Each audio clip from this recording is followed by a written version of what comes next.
Bharat gas ఏం చేస్తారు sir మీ సేవ? భారత్ గ్యాస్ విద్యాధరపురం దగ్గర భవానీ గ్యాస్ ఏజెన్సీ గద్దె హరిబాబు గారిది గ్యాస్ కంపెనీ. ఆయన తరపు నుంచి మనం ఫ్రీ సర్వీస్గా పెట్టాం. గత వారం 10 రోజుల నుంచి ఫ్రీ సర్వీస్ చేస్తున్నాం.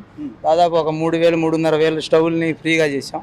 ఏదైనా స్పేర్ పార్ట్లు పోయినా అతి తక్కువ ధరకే, మనకు వచ్చిన ధరకే ఇవ్వమన్నారు మా ఓనర్ గారు హరిబాబు గారు, గద్దె హరిబాబు గారు. కాబట్టి అతి తక్కువ ధరకే వేసేటట్టు, కొంతమంది మరీ పూర్ పీపుల్స్ ఉంటే అసలు తీసుకోవద్దని కూడా మేము చేసాం. కవేళ మన భవానీపురం కానీ హౌసింగ్ బోర్డులో కానీ చాలా వరకు రాత్రి 8 అయినా సరే చేస్తానే ఉన్నాం. ఆ ఫోటోలు గిటోలు కూడా మనం ఆల్రెడీ సబ్మిట్ కూడా చేసాం. సో వరద నేపథ్యంలో సార్ అంటే మనిషికి మనిషే సాయం చేసుకోవాలంటారు, మానవ సేవే మాధవ సేవ అని కూడా చెప్తుంటారు.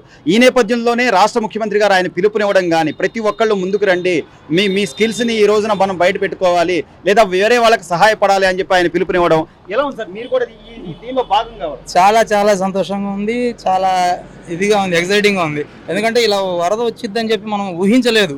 మనం కళ్ళు మూసి తెరిసేలోపు మోకాళ్ళ దాకా బయట సర్దుకుని బయటకు వచ్చేదాకా పైదాకా వచ్చేసింది నీళ్లు. ఆ విధంగా మీకు చాలా స్పీడ్గా వచ్చేసింది.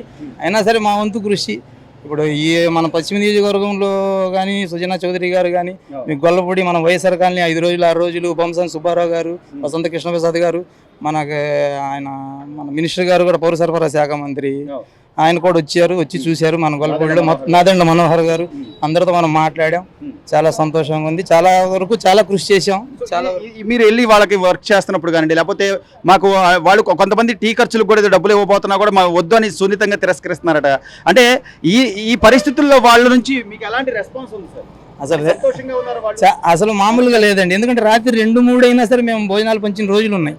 ఎందుకంటే మాకు అక్కడ మనం గొల్లపూడిలో ఎక్కువ చేసాం మనం వైఎస్ఆర్ కాలనీ, ఎందుకంటే అది మైలారం నియోజకవర్గం వచ్చింది.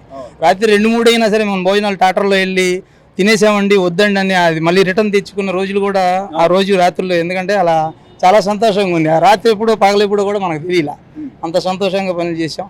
ఇప్పుడు చేసే కార్యక్రమం కూడా ఇప్పుడు గ్యాస్ది కూడా మనం అలాగే చేస్తున్నాం. రాత్రి 8 వరకు కూర్చుంటున్నాం, పొద్దున్న 8:30-9 వచ్చేస్తున్నాం. సో నామినల్గా ఎంత అవుతుంది సార్? అంటే ఒక గ్యాస్ ఇప్పుడు మొన్న వచ్చిన వరదలకి చాలా వరకు లోతట్టు ప్రాంతాలు అయితే పూర్తిగా ఇల్లు కూడా నీడ మునిగాయి.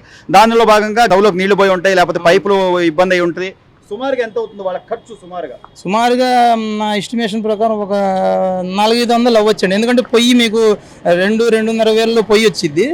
ఇప్పుడు వాళ్ళకైన డ్యామేజ్ని చూసుకుంటా ఉంటే దాదాపు పైపులు కానీ మీకు దానికి వచ్చే బర్నర్లు అయ్యి, ఎందుకంటే కొట్టుకుపోయినవి ఉన్నాయి, లేనివి వాటన్నిటికీ మనం ఉచితంగానే చాలా వరకు మనం సప్లై చేసగలిగాం. లేదు అంటే మినిమంగా వేసుకోండి అని చెప్పి మన ఓనర్ గారు గద్దె హరిబాబు గారు చెప్పారు. కాబట్టి చాలా ఇదిగా ఎస్టిమేషన్ 500-600 మినిమంగా అయ్యిద్ది ఒక్కొక్కళ్ళకి. దాన్ని మనం ఉచితంగా చేయగలిగాం. అదంతా క్రెడిట్ అంటే మా గద్దె హరిబాబు గారికి, భవానీ గ్యాస్.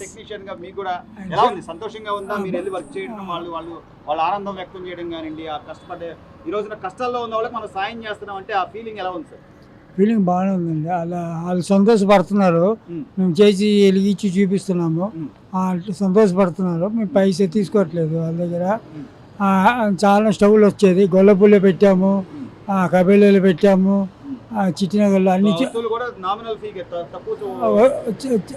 వస్తువులు కూడా కొట్లు అంత రేటు, దానికన్నా తక్కువ రేట్లు ఇస్తున్నాం సార్.